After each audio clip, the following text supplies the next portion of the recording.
Le cercueil était vide, un mensonge sculpté dans le bois de chêne, orné de lys fanées qui exhalait un parfum âcre de regrets non dits. Thibaut, tapi dans l'ombre du porche de l'église Saint-Sulpice, sentait son cœur marteler sa poitrine comme un tambour de guerre, chaque battement un cri étouffé contre l'injustice qu'il avait chassée de sa propre vie. « Il est mort pour nous », murmura sa mère d'une voix brisée, agenouillée devant l'autel, ignorant que son fils, déclaré, décédé, par la famille pour avoir osé aimer un homme, se tenait là, prêt à déchirer le voile de leur hypocrisie. Paris, cette ville des amours impossibles et des cœurs brisés, avait toujours été le théâtre des drames de Thibaut. Né dans une petite bourgade normande où les vents salés fouettaient les falaises comme des reproches divins, il avait fui à 18 ans pour la capitale, emportant dans ses valises usées un secret qui le rongeait, son désir pour les garçons, un feu qu'il avait longtemps étouffé sous les couches de conventions familiales. Sa mère, Élise, une femme aux traits sévères ciselés par des années de dévotion catholique rigide, et son père, Henri, un notaire aux mains tachées d'encre et de silence, l'avaient élevé dans l'ombre d'une Bible aux pages cornées, où l'amour se mesurait en sacrement et non en battement de cœur. Un homme doit être fort, Thibaut, lui répétait Henri lors de ses dîners où les couverts tintaient comme des chênes. Mais Thibaut n'était pas fort, il était vivant, vibrant d'une sensibilité qui le faisait trembler devant les tableaux de Delacroix au Louvre, ou rougir devant les regards furtifs des passants dans le Marais. C'était là, dans le quartier gai de Paris, qu'il avait rencontré Clément pour la première fois. Clément Duval, avec ses yeux verts comme les prairies d'été en Bretagne d'où il venait, et son sourire en coin qui désarmait les défenses les plus solides. Architecte de formation, Clément vivait dans un loft aux murs de briques apparentes, rue des Francs-Bourgeois, un sanctuaire de livres empilés et de vinyles qui tournaient inlassablement des airs de jazz américain à un clin d'œil à ses racines d'immigrés, car son grand-père avait fui l'Amérique des années 50 pour les rives de la Seine, portant avec lui des rêves de liberté que la France, dans sa splendeur hypocrite, avait à moitié exaucés. Thibaut s'en souvenait comme si c'était hier, ce soir d'automne pluvieux, où il s'était abrité sous l'auvent d'un café, trempé jusqu'aux os après une dispute avec un amant éphémère. Clément était passé par là, parapluie en main, et avait tendu une main gantée, « Vous avez l'air d'un chat mouillé qui cherche un feu de cheminée. Entrez, je vous offre un café. » Ce geste anodin avait allumé une étincelle. Au fil des semaines, leur rencontre s'était muée en confession nocturne, allongée sur le lit de Clément, les draps froissés comme des vagues d'océan. Thibaut avait parlé de son enfance, des messes interminables où il priait pour que Dieu efface ce désir qui le consumait, des nuits passées à fixer le plafond de sa chambre, imaginant des baisers volés dans les ruelles sombres de Deauville. Clément, lui, avait ri doucement, sa main traçant des cercles apaisants sur le dos de Thibaut. « L'Amérique m'a appris une chose, mon cœur, l'amour n'est pas un péché, c'est une révolution. Mon grand-père l'a compris trop tard, nous avons le temps. » Clément infusait dans leur conversation un esprit américain rebelle, ses idéaux de self-made man et de droits inaliénables qu'il avait lus dans les lettres jaunies de son aïeul, un mélange de Frank Sinatra et de James Baldwin qui rendait leurs nuits électriques, chargées d'une urgence romantique. Mais la famille de Thibaut n'était pas prête pour cette révolution.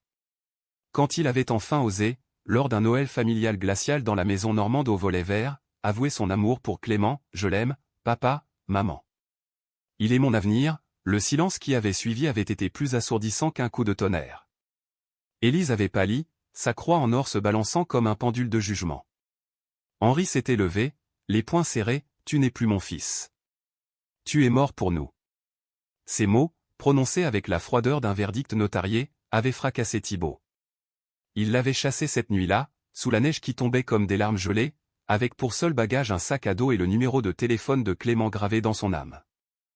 Les mois suivants avaient été un tourbillon de douleur et de reconstruction. Thibaut s'était installé chez Clément, transformant le loft en un cocon où les murs absorbaient leurs rires et leurs gémissements. Clément, avec sa patience d'architecte qui bâtit pierre par pierre, l'avait aidé à trouver un emploi comme assistant galeriste dans une petite maison d'art du Marais, où il arrangeait des expositions sur l'art queer contemporain ou des toiles de Keith Haring volées à l'Amérique, des sculptures de Jean Cocteau qui murmuraient des secrets homosexuels. Leur amour s'était épanoui comme une vigne sauvage, des promenades le long de la Seine au crépuscule, où Clément chuchotait des promesses en anglais matinées d'accent français, « You're my forever », Thibaut, des dîners improvisés avec du fromage affiné et du Bordeaux, où il débattait de politique, Clément défendant farouchement les droits LGBTQ+, avec une ferveur héritée des manifestations de Stonewall qu'il avait étudiées comme un catéchisme laïque. Pourtant, sous cette idylle, couvait une ombre. Thibaut recevait sporadiquement des nouvelles de sa famille par des oncles lointains, Élise priait pour son « salut », Henri avait effacé son nom des papiers familiaux. Pire, un cousin, Laurent se serpant au sourire faux, qui avait toujours envié l'affection que Thibaut recevait, avait commencé à répandre des rumeurs dans le village. Thibaut était, perdu à Paris, dans les vices de la capitale.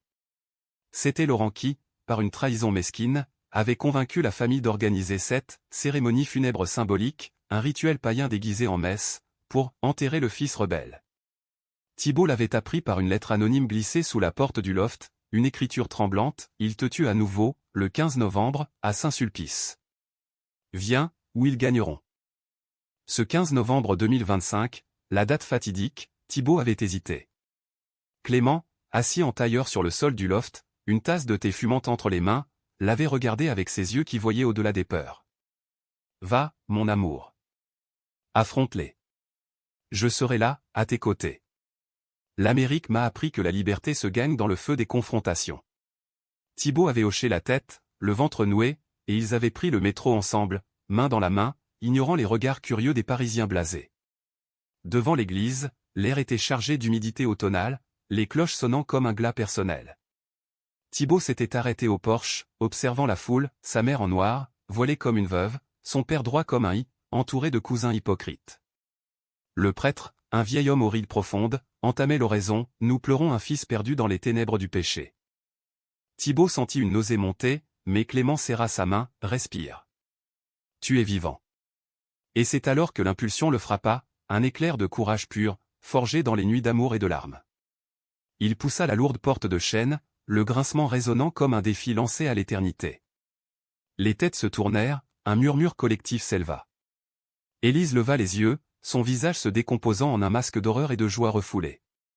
Thibaut, souffla elle, la voix un fil ténu.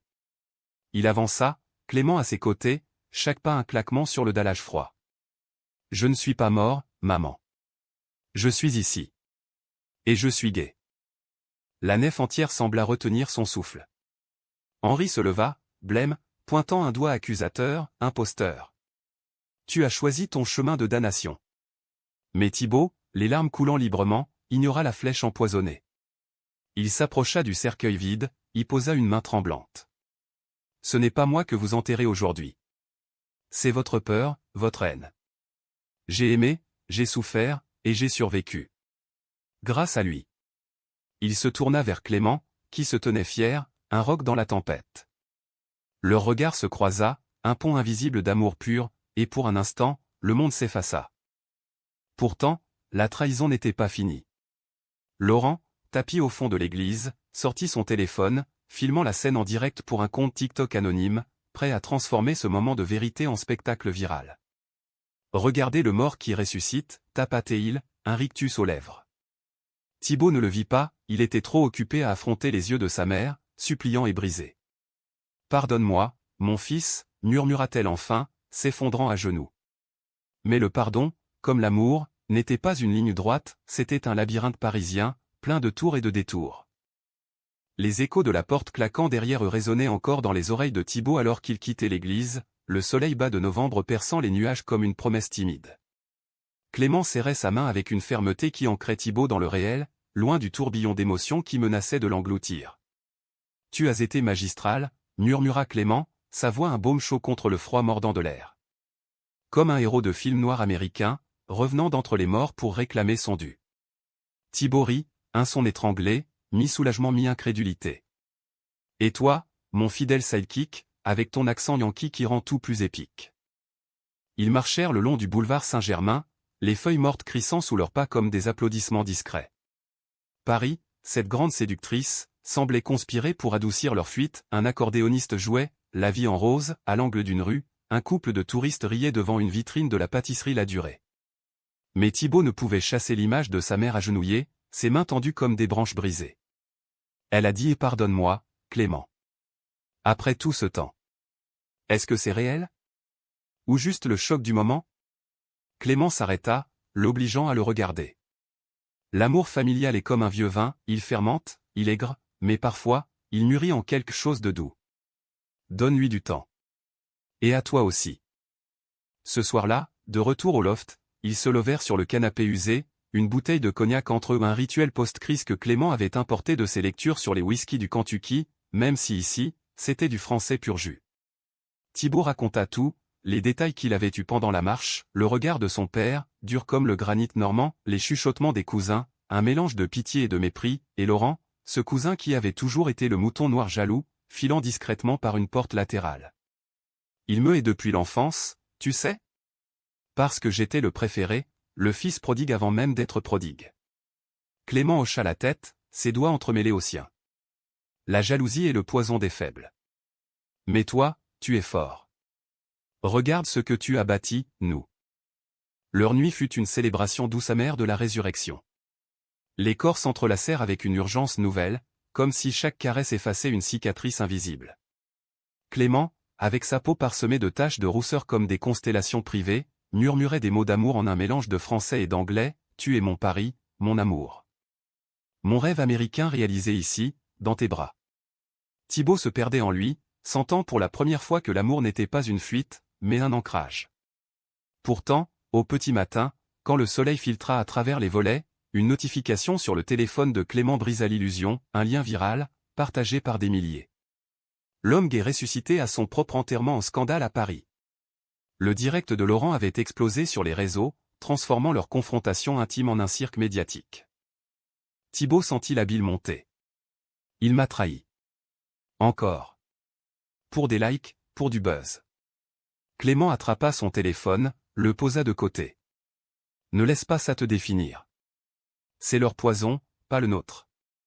Mais le mal était fait. Les appels affluèrent, journalistes du Figaro cherchant l'angle humain, activistes LGBTQ+ louant Thibaut comme un symbole, et pire, des messages haineux de trolls anonymes, vomissant leur homophobie dans des pixels crus. Mort au PD, lisait-on, ou retourne dans ton cercueil, fric.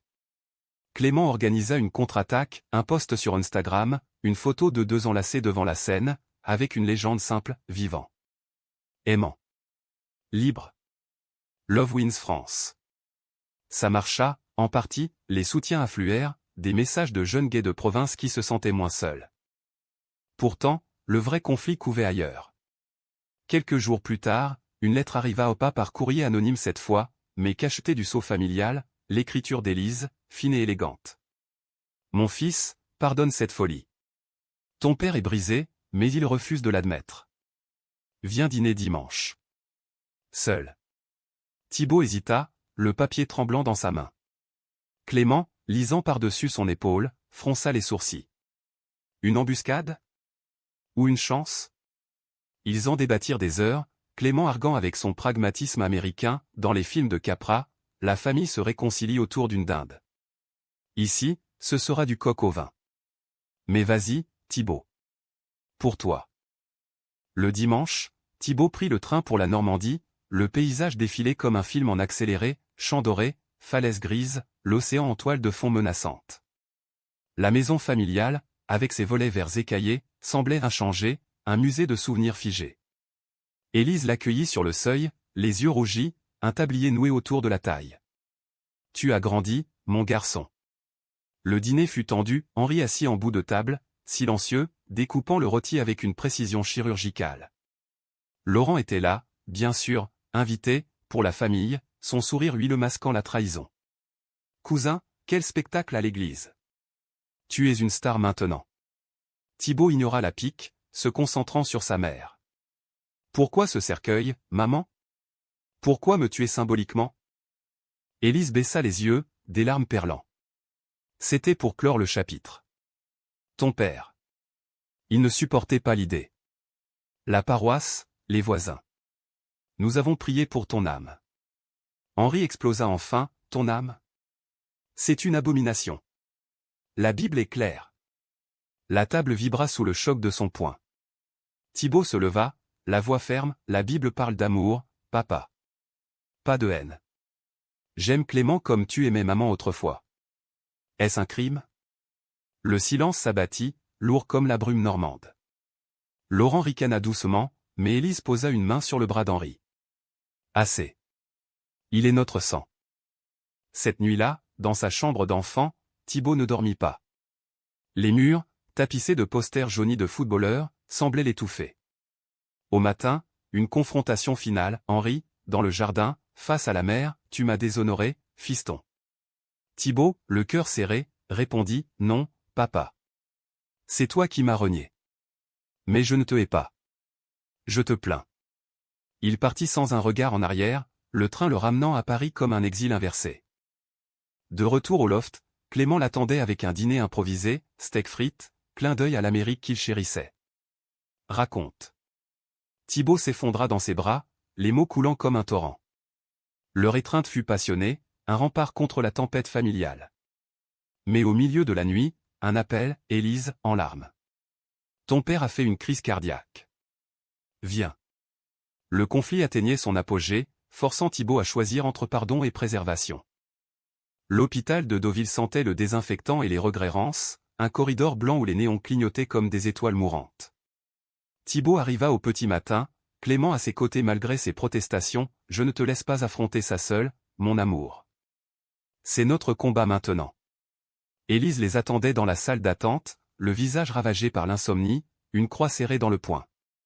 Il est stable, mais faible. Le médecin dit que c'est le stress. Depuis l'église. Ses yeux glissèrent vers Clément, un mélange de gratitude muette et de malaise. Thibaut hocha la tête, la gorge nouée. Je veux le voir. La chambre était un cocon aseptisé, Henri allongé sous des draps amidonnés, un masque à oxygène sifflant doucement. Ses yeux s'ouvrirent à l'entrée de Thibaut, voilés par la morphine et quelque chose de plus profond, la vulnérabilité d'un homme qui avait bâti sa vie sur des remparts de certitude. « Fils, murmura-t-il, la voix rauque. Thibaut s'approcha, Clément restant en retrait, une sentinelle silencieuse. « Papa. Je suis là. » Les mots étaient simples, mais ils portaient le poids de toutes les années perdues. Henri tendit une main tremblante. « J'ai eu tort. Cette cérémonie. C'était de la folie. Laurent m'a poussé, se lâche.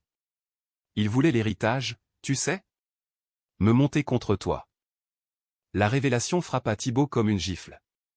Laurent, le traître patenté, avait ourdi ce plan non seulement par jalousie, mais par cupidité pure, manipulant Henri pour accélérer la succession, effaçant Thibaut du tableau familial pour s'emparer de la maison normande et des économies du notaire.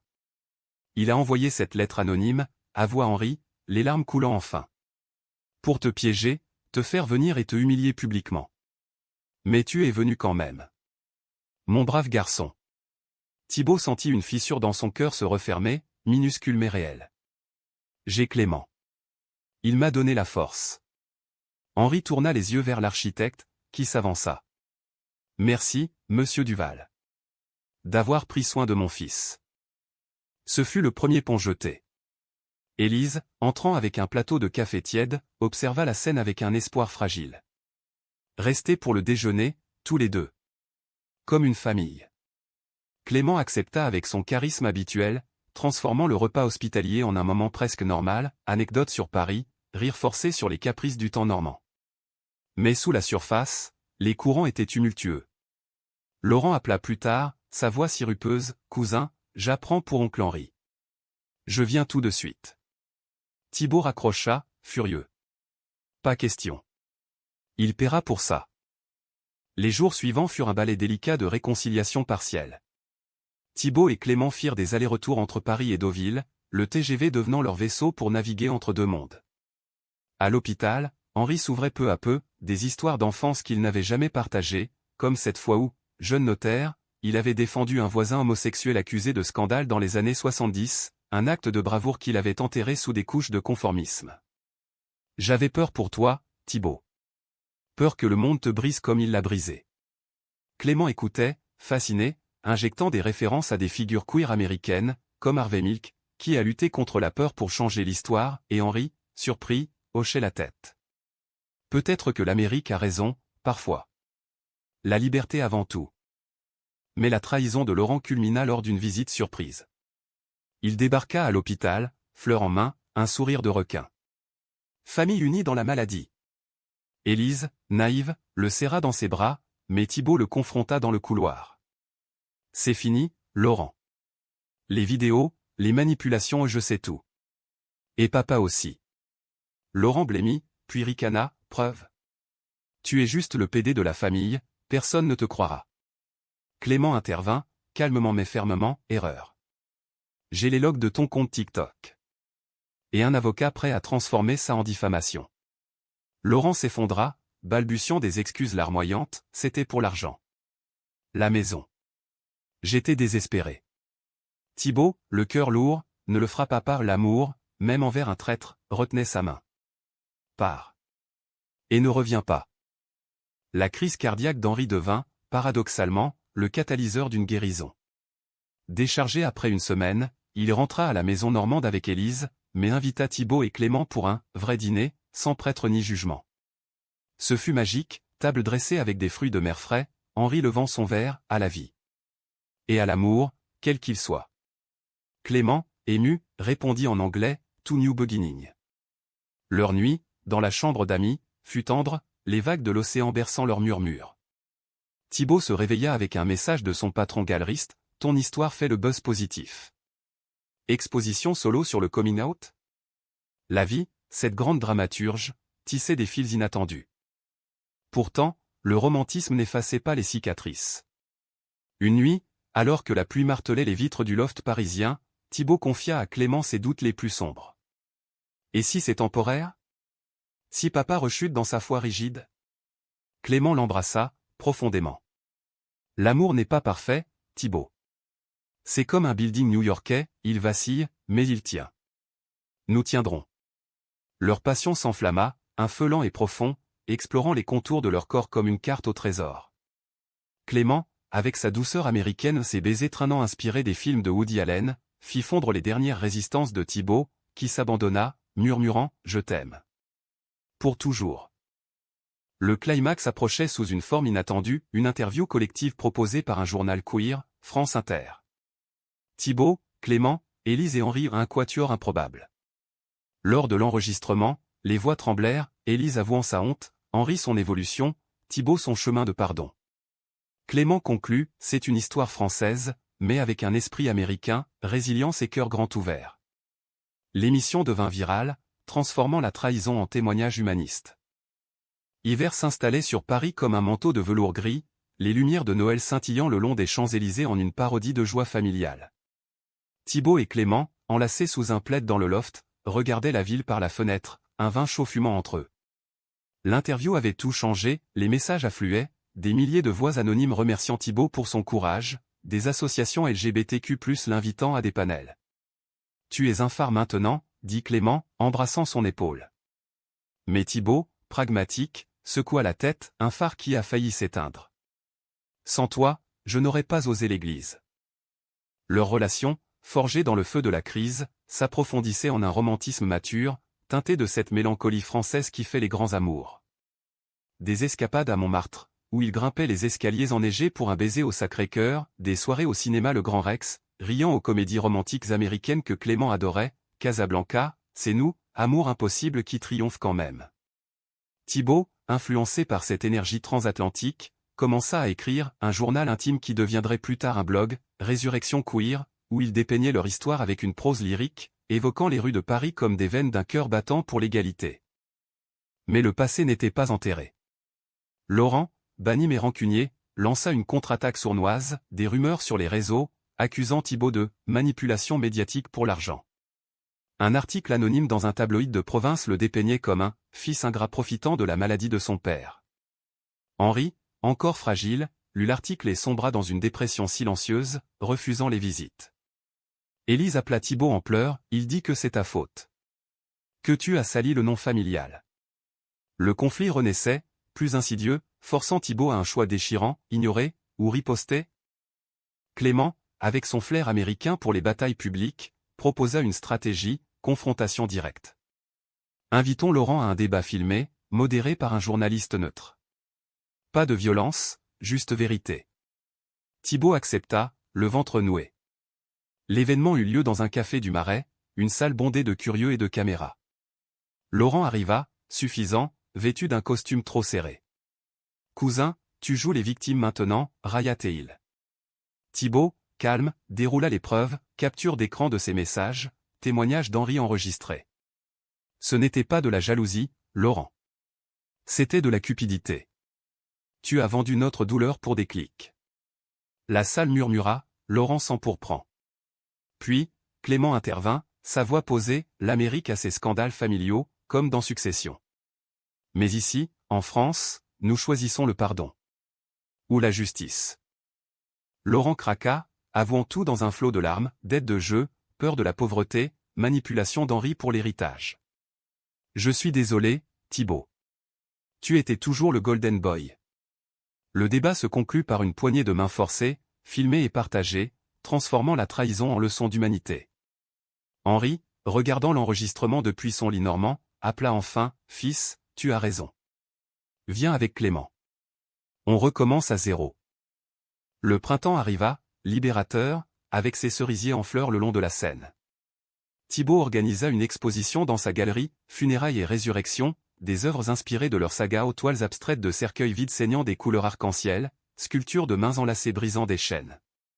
Clément conçut l'espace, ses plans architecturaux infusant une touche moderniste américaine, avec des néons clignotants citant Baldwin, The Fire Next Time. Le vernissage fut un triomphe, Élise et Henri présents, main dans la main avec Thibaut et Clément, posant pour des photos maladroites. « Je suis fier de toi », murmura Élise, serrant son fils. Henri, ému, tapa l'épaule de Clément, bienvenue dans la famille, gamin. Leur amour culmina lors d'une escapade en Bretagne, chez les parents de Clément à une ferme côtière battue par les vents, où l'on servait du cidre et des crêpes salées. Les Duval, immigrés d'Amérique avec un accent chantant, adoptèrent Thibaut comme un fils prodigue. Ici, l'amour est comme l'océan, vaste, imprévisible, mais éternel, dit le père de Clément, levant son verre. Une nuit, sous les étoiles, Thibaut et Clément firent l'amour sur la plage, les vagues rythmant leur souffle. « Épouse-moi » murmura Thibaut, un anneau improvisé d'algues tressé à la main. Clément rit, ému, « Oui, mon Parisien rebelle. Pour le meilleur et le pire. » Mais le drame n'était pas achevé. Juste avant le mariage civil ou une cérémonie simple à la mairie du 4e arrondissement, un appel anonyme, Laurent, désespéré, menaçant de révéler un « secret » sur Henri, un adultère passé que le notaire avait enfoui. « Si tu ne me donnes pas ma part, je balance tout. » La trahison ultime, touchant au cœur de la famille renaissante. Thibaut, dévasté, confia à Clément, ça pourrait tout détruire. Encore. Clément, les yeux flamboyants, répondit, alors, on affronte. Ensemble. L'amour vrai est une forteresse. Le mariage devint le théâtre du climax. Invité trié, mais Laurent s'invita, ivre et hargneux, surgissant au milieu des vœux. Henri est un hypocrite. Il a trompé Élise pendant des années, hurla-t-il, un téléphone à la main. La salle se figea, Élise pâlit, Henri chancela. Mais Thibaut se leva, micro en main, assez, Laurent. Ton chantage s'arrête ici. Papa, maman aussi c'est vrai, parlez. Nous sommes une famille, pas un tribunal. Henri, brisé, avoua, oui, une erreur de jeunesse. Mais j'ai aimé ta mère depuis. Pardonnez-moi. Élise, larmes aux yeux, serra sa main, je l'ai fait depuis longtemps. L'amour pardonne. Laurent, désarmé, s'effondra, expulsé doucement par des amis. Le mariage reprit, plus fort, Thibaut et Clément échangeant des alliances simples, leur veut un poème d'émotions brutes. Dans le chaos, tu es mon calme, dit Thibaut. Et toi, mon feu, répondit Clément. Les applaudissements fusèrent, Élise et Henri en tête, un nouveau chapitre scellé.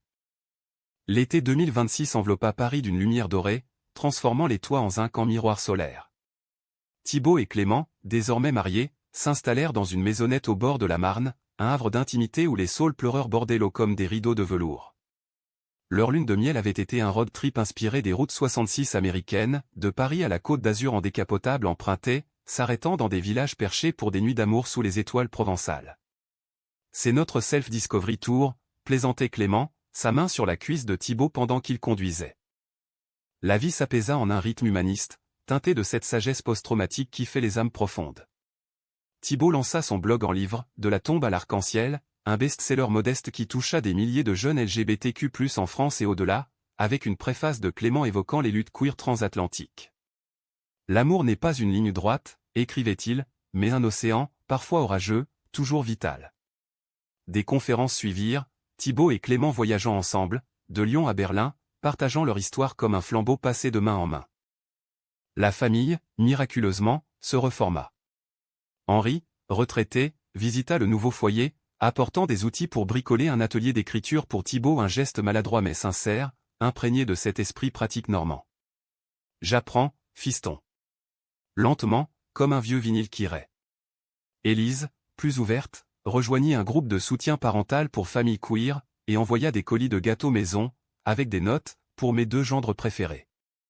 Laurent, lui, disparut dans l'ombre, un départ discret pour l'Amérique, ironie du sort, où il tenta une rédemption anonyme dans un programme de désintoxication à New York. Une lettre finale, tu as gagné, cousin. Vie libre pour nous 2. Leur amour, ce fil d'Ariane, s'enrichit de routines enchantées, matin paresseux avec café et croissant, soir où Clément dessinait des plans d'une extension maison pendant que Thibault lisait à voix haute des extraits de Proust, sa voix caressant les mots comme une caresse. La passion physique, loin d'affadir, s'affina, des explorations lentes, des murmures en duolingue, Clément apprenant à Thibault des jurons yankees pour pimenter leur jeu. You're my French fuck, baby, riait-il, provoquant des éclats de rire qui secouaient les murs. Un automne, un nouveau chapitre s'ouvrit, l'adoption. Inspirés par des amis parisiens, ils entamèrent les démarches pour un garçon de 5 ans, orphelin d'une famille brisée par l'homophobie. Le processus fut ardu, semé de paperasse et de jugements latents, mais leur union, solide comme les ponts de Paris, tint bon. Nous serons les pères que nous aurions rêvés, dit Clément lors de l'audience finale, tenant la main de Thibault. Le juge, une femme aux yeux bienveillants, c'est là leur destin, l'amour transcende les formes. Bienvenue, famille Duval-Lemoine. Le point culminant revint à Saint-Sulpice, 1 an jour pour jour après l'irruption. Pas de funérailles cette fois, mais une messe laïque, célébration de la résurrection de Thibault, avec famille, amis, et même d'anciens trolls convertis par le livre. Élise lut un poème qu'elle avait écrit, maladroit mais touchant, de la cendre naît la flamme, de la mort, la vie éternelle. Henri, ému, serra Clément, merci d'avoir sauvé mon fils. Thibault, au micro, conclut, ce n'était pas une fin, mais un début. L'amour gai, familial, humain, c'est notre plus belle révolution. La nuit tomba, douce, sur Paris. Thibault et Clément rentrèrent main dans la main, le petit Louis endormi dans les bras de Clément. Dans le jardin de leur maisonnette, sous un ciel étoilé, ils s'embrassèrent, un saut sur leur odyssée. Heureux, murmura Thibault. Clément sourit, ses yeux verts pétillants, plus que dans n'importe quel rêve américain. Ici, avec toi, c'est le paradis. Et ainsi, dans le tourbillon de la vie avec ses trahisons guéries, ses conflits apaisés, ses amours éternels, ils vécurent, non pas en héros de légende, mais en hommes ordinaires, profondément humains, tissant un fil d'or dans le tissu imparfait du monde.